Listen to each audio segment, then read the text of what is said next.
আসসালামু আলাইকুম ও রহমতুল্লাহি ওয়া বারাকাতুহু। সম্মানিত দর্শক শ্রোতা ভাই ও বন্ধুগণ, খুব দুঃখ আফসোসের সহিত একটা বিষয় আপনাদের বলার জন্য বিশেষ আগ্রহী হয়ে লাইভে এসেছি। দিনাজপুর বিরল অন্তর্গত জীবনিয়া দরবার শরীফ, যেটাকে জীবনমহল একটা বিনোদন পার্ক, এখানে অশ্লীলতা, বেহায়াপনা এবং বেদিন ছড়ানো হচ্ছে। ওলামায়ে কেরামের ব্যাপারে মিথ্যা অপপ্রচার করা হয়েছে।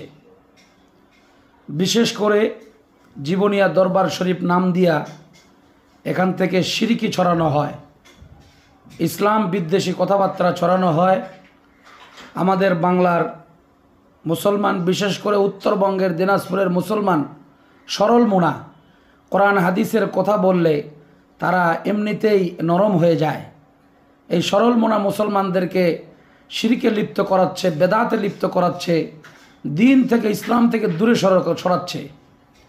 তাই আমরা আগামী বৃহস্পতিবার 28 তারিখ বেলা 3টায় শীর্ষস্থানীয় দিনাজপুরের ওলামায়ে কেরামের উদ্যোগে এর প্রতিবাদে এক বিক্ষোভ সমাবেশ করা হয়েছে, যে জেনার আসর যেন বন্ধ হয়ে যায়। জীবনিয়া দরবার শরীফের নামে যে ইসলাম বিদ্বেষী কর্মকাণ্ড ছড়াচ্ছে, এটা যেন একেবারে বন্ধ হয়ে যায়। তাই সমস্ত মুসলমান তৌহিদি জনতাকে এই সমাবেশকে স্বতঃস্ফূর্ত করার জন্য আমরা প্রত্যেকে অংশগ্রহণ করব।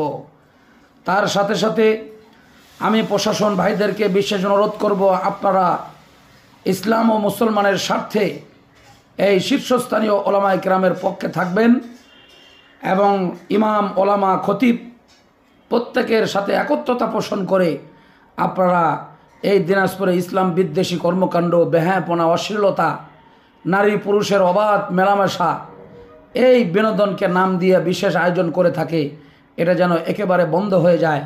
তাই আমরা প্রত্যেকের কাছে অনুরোধ করব, প্রত্যেকেই ইনশাআল্লাহ অংশগ্রহণ করবেন।